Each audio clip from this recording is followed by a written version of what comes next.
Hello, everybody, and welcome in to another episode 2 of Speaking Steagles, the premier Pennsylvania pro football podcast. To my right, I am joined by Ricardo Martinez-Paz. I am Nick Vete, and we have an exciting episode. We're going over all news related and surrounding the Steelers and Eagles, as well as going over our position expectations and breakdown for the defensive line. It's a beautiful Friday, a beautiful day in my neck of the woods. I hope all of you out there are having a great day as well. Ricardo, my man, how you feeling? I'm feeling good, man. I'm feeling pretty good about what we're about to talk about. So it should be a really good conversation.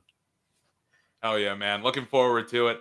A lot going on, even though it's kind of a slow time for the NFL, but we've always got plenty to talk about. So yeah, I guess the first thing we'll jump into was something that was said a little earlier in the week, and that was with Chase Claypool, the wide receiver for the Steelers, of course, who was on the I Am Athlete podcast. And he said the quote here, "I know for a fact I'm not like the rest of the guys in the NFL. I know I'm a top 5 receiver. I know I'm a top 3 receiver." And then he went on to say, "We're going to go for 1,300 receiving yards, 10-plus touchdowns." So sets himself some expectations and puts those comments in there. So, I mean, I don't know. It's a bold statement to say, especially with where he's at in his career. What do you think of the comments initially? Very bold, definitely. I agree with you there. I'm not sure how this season he's gonna live up to those expectations, especially when you have Mr. Trubisky potentially starting the season off at QB, and then Kenny Pickett might eventually take over. So it's like I'm not sure that he'll get enough consistent QB play to produce those numbers. And even with Roethlisberger, he didn't produce that well either. But I mean, it's lofty. They're lofty goals for him. But I mean, I could see maybe him reaching them. It just, to me at the moment, I think given the circumstances at QB, I would say it won't happen. But I again, top 3 is very bold. I don't agree with that at all. But maybe especially right now. Yeah, right now, definitely not. Yeah.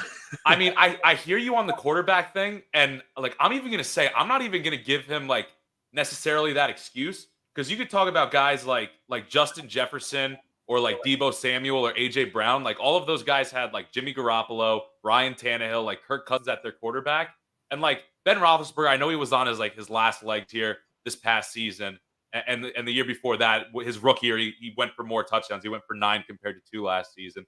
But still, I mean, it's I understand that, but there's guys with your skill level that are still putting up the numbers even with lesser quarterback play. So it's if you're going to put these numbers on yourself, you got to find a way to get open. You got to find a way to make contested catches, and you have to find a way to put up these numbers. Otherwise, there's really no backing. So, I mean, he's got to find a way to back those numbers up. His statistics were actually pretty even from his rookie year to his second year outside of touchdowns. But I did notice that they were targeting him a little more deep downfield in his rookie year compared to his sophomore year. Yeah. But still, I don't think there's really much necessarily to that, because he still had more unrealized air yards in his rookie year than his sophomore year. So he still had more potential to go for even bigger numbers his rookie year than he did his sophomore year. Right. So it's how does he build off of the past season, which, I mean, usually when it's when it comes to year 2, you expect to see that kind of leap in production. I would have expected maybe 1,000 yards, something like that. And obviously his touchdowns went down from 9 to 2, I believe, something like that. So, I mean, again, quarterback play was kind of an issue, very inconsistent with Roethlisberger in the later stages of his career, obviously. But, it'll definitely be interesting. I'm definitely gonna hold him to that. Personally, and I love watching Claypool too. I love his size, his speed, his athletic ability. I don't know. It's just and you love him too. Notre Dame, obviously. Oh yeah. I mean, I've got the connection there. I mean, my big question is I don't. So here's my initial thought to it was I was you know what? Obviously, in my mind, I'm he's not there yet. And call me out on this if I'm sounding like Mr. Steelers boy up in here, always having my players back. I've liked him because he came out of Notre Dame, who was one of my favorite college programs. He's got the talent to do that. When he talks about the fact that he feels like he's different, as pompous as that sounds, that he's different from some of these other guys on the field. He's got the skill set and he's got the athleticism to potentially put up those numbers. Yeah. Am I wrong on that? He's capable of doing it. No, I do agree. It's just I don't think it'll happen this year necessarily. I Yeah, mean, I think he'll take a leap. It just won't be as like that significant yet. yeah. I mean, and then like talking just generally in like the NFL, you see like some of the young receivers now, like Jamar Chase, Justin Jefferson, like those two are definitely leading the front for the next 5 years. You could even say Debo Samuel, Stephon Diggs. So even down the line when he says top three, I still don't see that quite. Like he could be top 10 for sure. I just don't think it's going to happen this year. I think all right. So where would you? So like I guess it all kind of depends on what his production is going forward. But like if Stephon Diggs and like Tyreek Hill and AJ Brown are all kind of in that, those were three I wrote down who are like kind of in the realm of like being top 10, borderline top three, top five, depending on how they produce. Mhm. All three of those guys, from I'll go Brown to Diggs and then to Tyreek. 63 receptions, 103 receptions, 111 receptions, 869 yards, 1,225 yards, 1,239 yards, 5 TDs, 10 TDs, 9 TDs, all receiving. So it's like if Claypool's going to get to the numbers he set for himself of 1,300 yards and 10 TDs, and let's say he gets 90 to 110 receptions in there as well, then he's firmly in the conversation of being a top 15, top 10, maybe borderline top 5 receiver. Like you're saying, it just is. Are we going to see that production? And that's the big question. Is now he's got to live up to it. And if he's not getting the touches and he's not getting the targets, does he all of a sudden become a distraction because he has these lofty goals for himself and he may be a little bit more focused on his own personal goals than the team's winning? So that's where my Right, primary concerns come in: is does he start to become a little bit of a diva because he's mhm. not getting the ball and he's not putting up the numbers that he wants to? Right. I could see where that could become an issue, but I mean, when you said, I mean, obviously you have your own personal goals, but you also set aside like team goals. Team goals should every time come first. That's always a Yeah. priority. Winning comes first. Production sort of comes along with that. With that being said, I listen. You got Deontay Johnson. I mean, who's also a pretty gets a lot of targets too. I mean, it's really Absolutely. them too who get like a majority of them. So it's I don't know. Like I could see Claypool getting more of those targets this year if he's the one. I mean, especially if he's telling like his offensive coordinator, I believe it's Matt Canada. Matt Canada, It's like, yeah. yeah, I want the ball like more often. When a receiver like says that, it's because they're like, I guess what I'm trying to say is like there's this confidence they feel about themselves. So I think with that confidence, like leads to production. I think that's how I see it. Again, going back to the point I made before, I just don't think it'll happen You don't based off you don't think the quarterback. jump's going to be that Not drastic from this quite, from not yeah. yet.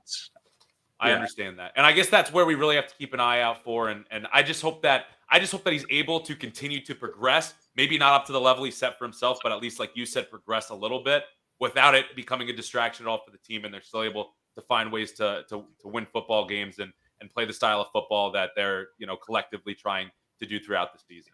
So right. we'll talk more about Chase Claypool and Deontay Johnson, the whole wide receiver crew, when we get to our wide receiver position breakdown. But another major piece of news this week, this one for the Eagles, was Jaquiski Tartt getting signed to a one-year deal with the Eagles. So, what were your initial thoughts on this? I mean, you're the Eagles fan between the two of us. So, what was your reaction? Are you satisfied with the move? Yeah, I mean he's a veteran. He adds experience to the secondary. I mean he's alongside Darius Slay, and it definitely fills a need. Marcus Epps was really our only other like competitive, like competent safety, I should say. Um, so it definitely feels a need. Team friendly deal. It's nothing crazy or anything like that. But I looked at the The money's numbers. still unknown, right? Is the money still unknown? I believe I, so. I Yeah, I don't think they haven't seen released the any money. I numbers know on it's a it, but 1 year deal. I it can't imagine shouldn't it's for be, more than like a million. especially for a Like safety. It's like yeah. yeah, and for him, I think he's like 30 now. But If it's um, anything more than a million, if he's making anything more than $1 million, I mean, like you could have found a better option a couple months ago. So I'd I imagine mean, yeah, it's gonna be pretty close to the veteran I minimum. mean, we tried. Yeah, exactly. We tried to go for Marcus Williams from the Saints, but signed with the Ravens, obviously. But Yeah. um, I looked into the numbers. I was reading this on Bleeding Green Nation, the Eagles uh, site, and basically since 2019, when Tart plays 50% of the snaps, so he played for the Niners, obviously. The 18.8 points per game, 289.5 yards per game, 185.3 passing yards per game allowed. And then when he plays fewer than 50%, all those numbers go up. 26.4 points per game, 331.5 yards per game allowed, and then 222.3 passing yards per game allowed. So clearly he makes a I difference. mean, yeah, that's a pretty significant difference right there. Yeah, that's like almost a touchdown swing, basically. That's what the site said. I was like, but the negative from like this past season is that he was ranked like 55th out of 62 safeties by PFF, allowed a 95.0 passer rating, and had a career high in 13.2% of missed tackles, which isn't encouraging. But I guess, like I said before, it fills a need. I think it's like fine personally. It's just, sort of filling the gap for a year and then see what happens next year. Maybe we'll get someone free agency or in the draft. But I think it's a solid move by the Eagles overall. It was something they had to do. It's Yeah. not like it's anything that's going to go crazy. It's not transforming the defense. You don't even know if this guy's going to start, let alone be a contributor. I mean, that's really what you kind of got to hope for. And you're getting a guy with veteran experience. He started 64 of his 80 games that he's played in the last 7 seasons with San Francisco. So you're getting a guy that's pretty reliable and stays relatively healthy as well. Yeah. And he's physical. He plays in the box, which I think you can rotate him in there, but he's also played, a little bit more of a free safety role as well. So he's versatile. He can go both ways. And, it's the position that definitely had the biggest concerns depth-wise for the Eagles. And, hey, if he's good enough to potentially start a few games or at least rotate in there as that third safety, you can't complain about this move if you're the Eagles. Yeah, exactly. I mean, I'm just hoping he could be at least, competent and not. I mean, we'll see what happens, but I think it was much needed and a good move by Howie Roseman. Which is, I'm finding myself saying that more often now than years ago. Actually the past couple seasons. I feel like JJ Arcega-Whiteside and then Jalen Reagor is 2 big bluffs. And I mean, like since then, he's kind of been like, all right, I gotta get my act together here and start hitting on some moves. Exactly. Yeah, but he's doing better now, I'd say. I agree with you there. All right, so I mean, Tartt's. I think we both are kind of in agreement. Tartt's, a solid move you got to make. I don't know if you have anything to add there before we get into our position breakdowns. Nah, that's all I got. Nothing. All right, sounds good. So this week we're doing the defensive line of both the Steelers and the Eagles. Last week we did special teams, so if you want to go and check that out, we set our expectations and kind of broke down the punters, kick returners, place kickers, all that good stuff. But last week we did special teams first for the Steelers. So this week defensive line is the Eagles first. So Ricardo, you want to kick us off with anything in particular here? Oh boy, I have like so much to say. I mean, good stuff. Let's hear it. I love the Eagles D line. Like it's always like one of their strong suits is that and the offensive line. And this season, I think we have a lot more depth in terms, like especially compared to other seasons. But I found it strange because a season ago we were like second to last in sacks, which was surprising to me. Even watching it, I was just like the pass rush seemed to like almost get there every time, but not quite finishing off like the quarterbacks and stuff like that. But he signed Hassan Reddick, more of like a hybrid D end outside linebacker. We drafted Jordan Davis. I mean, the dude's a monster. That was a big move. A big move. No, and I remember I was at your house when the draft was happening, and and Jordan Davis. I was like, at first I was a bit hesitant. I was like, okay, we have Javon Hargrave, obviously former Steeler, Fletcher Cox, who re-signed on a 1-year deal after we cut him. So I was like, okay, how is he going to like fit in? I mean, I think he'll at the start of the season at least start like playing on run plays, run downs like that. But I think he'll gradually grow into the role of and eventually take over Fletcher Cox's role. So he's going to turn 32 this year. He's probably not coming back after this season. And Javon Hargrave, obviously a monster. I mean, and like even yeah. I mean, I know you have thoughts on that too, but even like Hargrave, he started off the season really well. I believe he had like 6 games in a row with the sack or half a sack, something like that, and then just cooled off in the second half of the season. So my thing for this season is just like consistency. And we also didn't have Brandon Graham last year. We lost him to an Achilles tear. And so, I mean, we have, I think there's a good mix of veterans and young players. I mean, Derek Barnett, penalty machine, whatever, fine. We brought him back too, but but it's like his second year in the system, Jonathan Gannon's system too, and I find it interesting too because Gannon's more of a conservative kind of defensive coordinator. He doesn't like to blitz a lot, which was an issue a season ago, obviously, as we were second to last in sacks.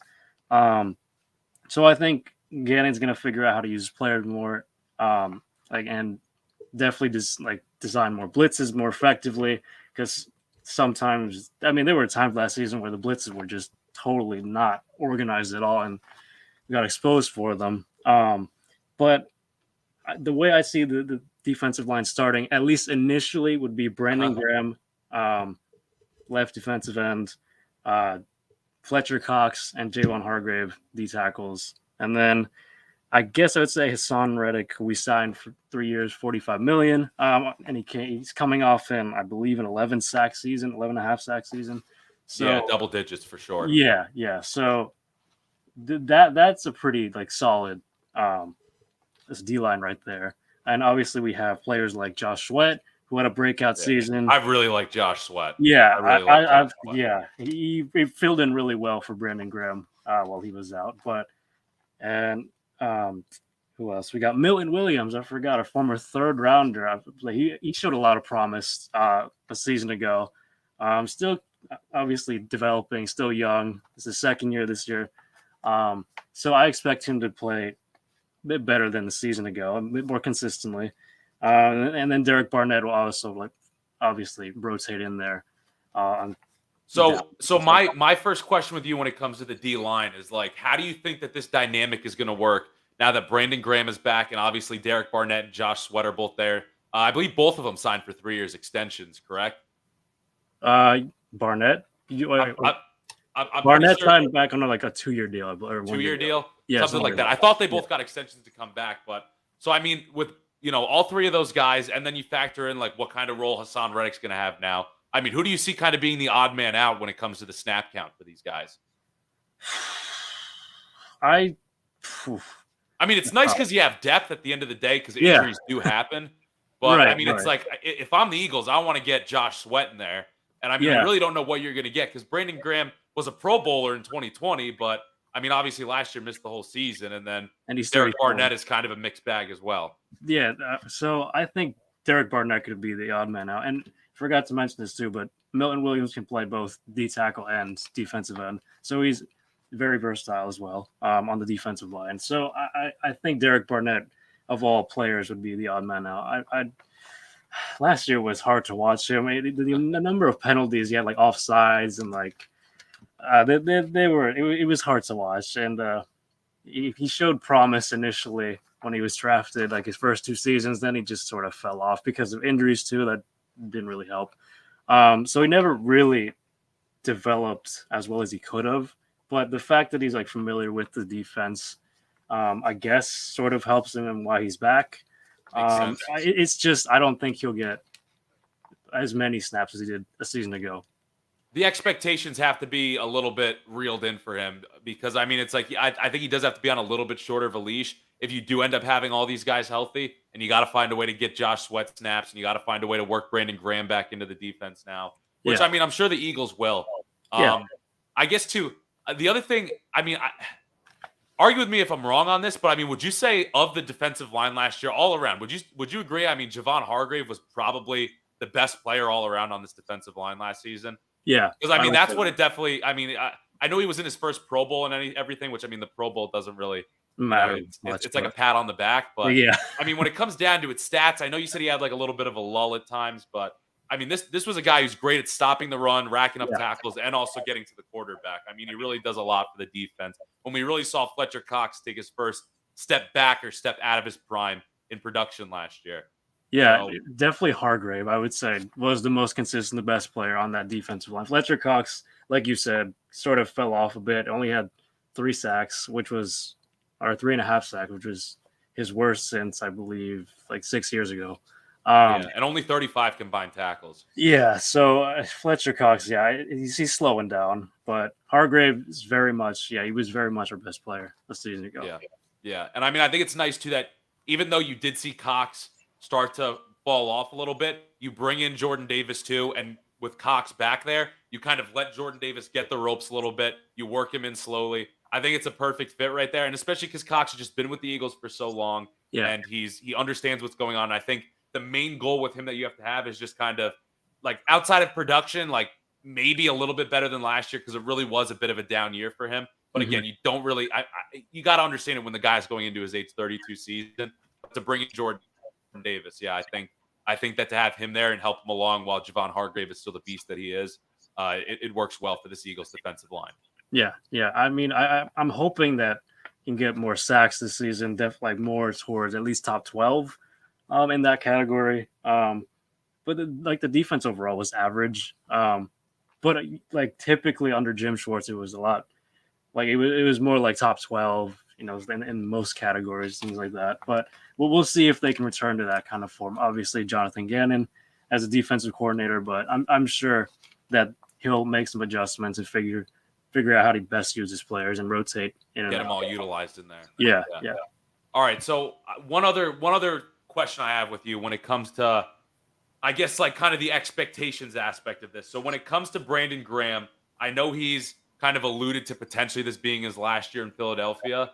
So with him, I mean, it's like, what are your expectations? Do you see this kind of being his farewell tour? And then with Josh Sweat, the other guy that we've talked about a little bit, do you think that he can even build off of his 7.5 sacks and 45 tackles that he had last year?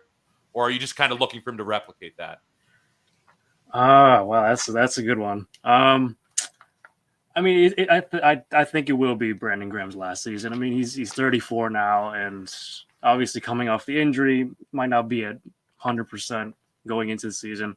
But as for Josh Sweat, I could see him replicating what he did a season ago. It seems like a realistic goal for him to reach what he did a season ago. If he exceeds him, even better. But Yeah. I think Josh Sweat's definitely going to be like he's going to take over the reins for when Brandon Graham retires, leaves, whatever that may be. One other interesting point on him too, because I wrote these down here as well. But we just talked about Hargrave being the best along this defensive line last year, which I still agree with, and I don't fully buy into the PFF grades totally. But when it comes to all these players, Josh Sweat was actually the only one in the 70s for his grade, and he had a 76.1. So I mean, like a pretty solid year last year, not only stat production wise, but according to PFF and their advanced metrics, I mean they liked what they saw from him too. Mm-hmm. Yeah, I think he can build off of it. It's just we'll see how many reps, how many snaps he gets splitting with Brandon Graham. Because there are all those other guys they got to work. Yeah, exactly. We'll see how that goes. But. You think this is one of the stronger units among the Eagles defense as it stacks up? I mean, definitely stronger than a year ago. Yes. Oof. I mean, still they were ninth against the run last year, so they were, and you gave all the stats of getting to the quarterback in sacks and everything. So yeah. I think it's the strongest we've had in the last 3 years. I'd say yeah.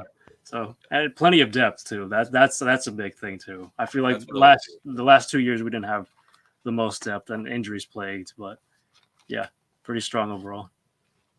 Yeah, sounds good, man. All right, so I guess now we'll move on to the Steelers here, and their defensive line is a very interesting unit because last year they finished 32nd against the run in the 2021-2022 seasons. Yeah, which was rough. But the big news regarding them recently is that they bring in Larry Ogunjobi. It's a 1-year deal. He's making $8 million, so there's still plenty of room under the cap if they want to try to get an extension with Chris Boswell and Deontay Johnson. It's incentive laden too, depending on how many games he plays, and all those exact details haven't come out yet. But it's up to $8 million, I believe.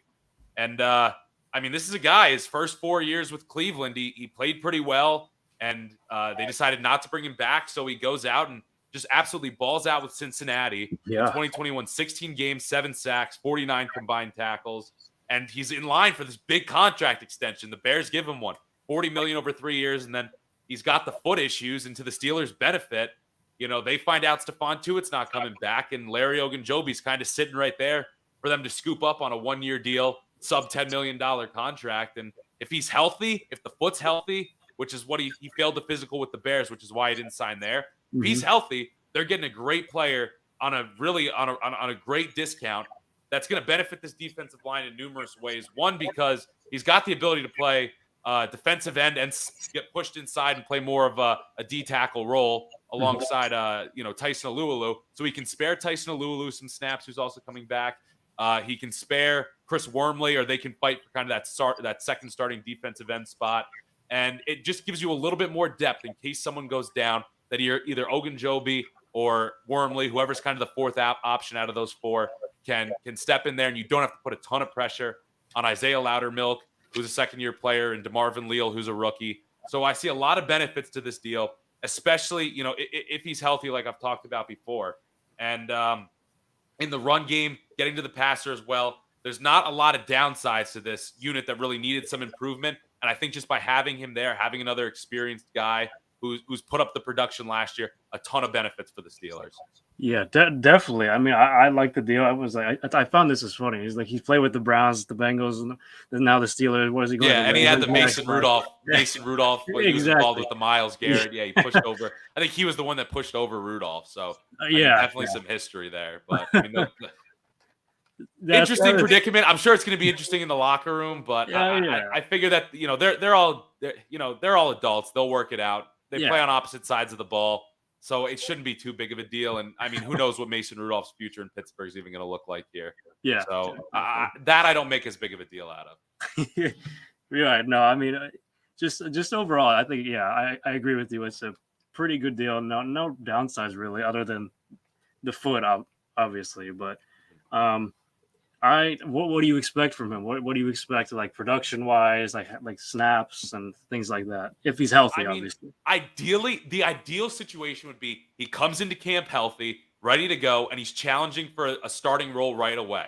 If he can beat out Chris Wormley for that second starting defensive end role, and slide in, spare Tyson Alualu some snaps when they're in sub packages here and there, I think that would be absolutely ideal. Last year he started in all 16 of the games he played. 7 sacks, 49 combined tackles, 29 solo.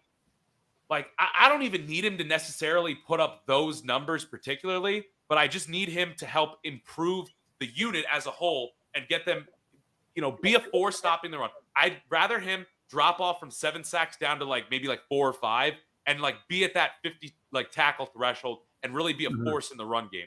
So that would be more my ideal role for him. I think I wrote down here right around 5 sacks and kind of replicate that 45 to 55 tackle range would be what I'd really hope to get out of him, and either push Wormley for the starting spot or just be a rotational player for him and Alualu as kind of that fourth guy there.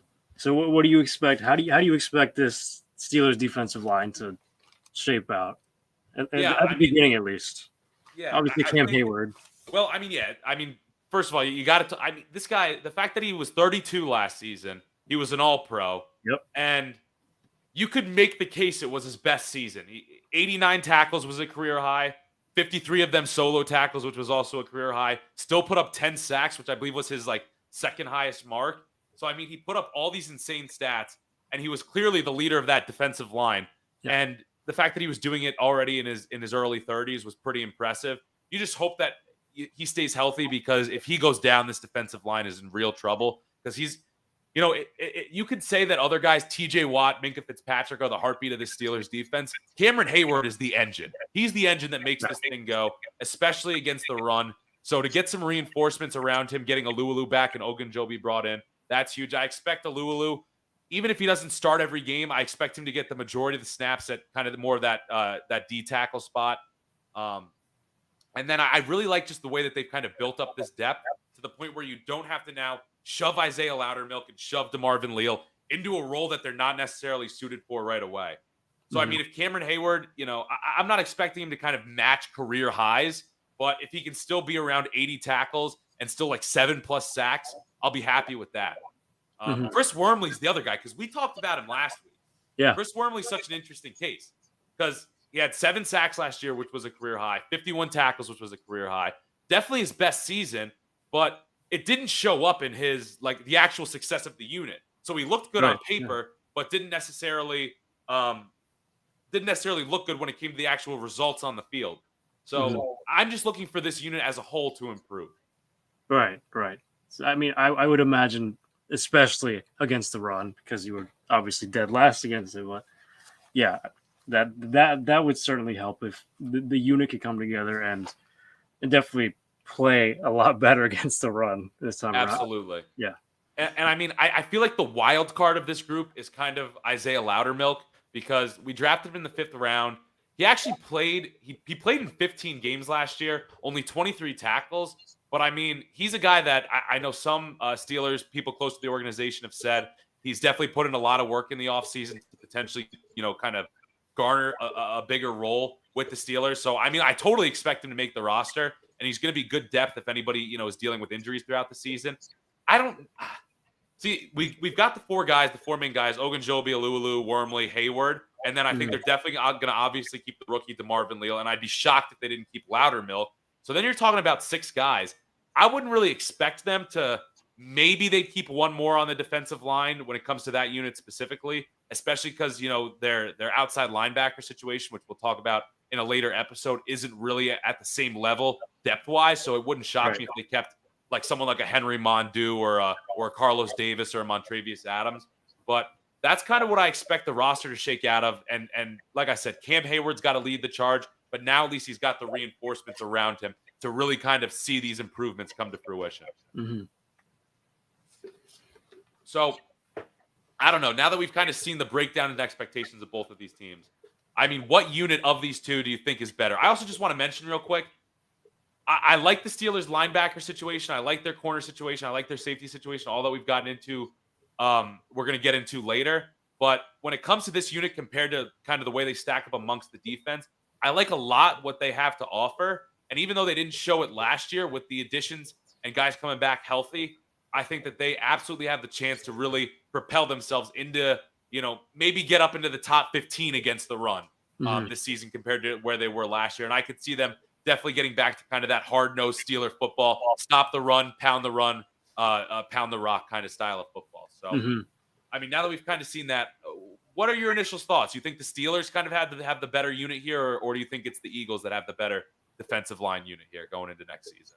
I would say in terms of, I mean, this isn't even me being biased. I think overall the Eagles have a better defensive line and more depth, I guess, better depth than the Steelers do. But the Steelers could definitely like be up there with the Eagles as one of like the top units, especially as you said, if Cam Hayward, produces similar numbers and other players step up like that. But I mean, definitely the run defense was a huge issue for you last season, and I'm sure that'll improve. I don't think it'll be last again, but in terms of like overall like pass defense, run defense, I think the Eagles sort of beat out the Steelers D-line.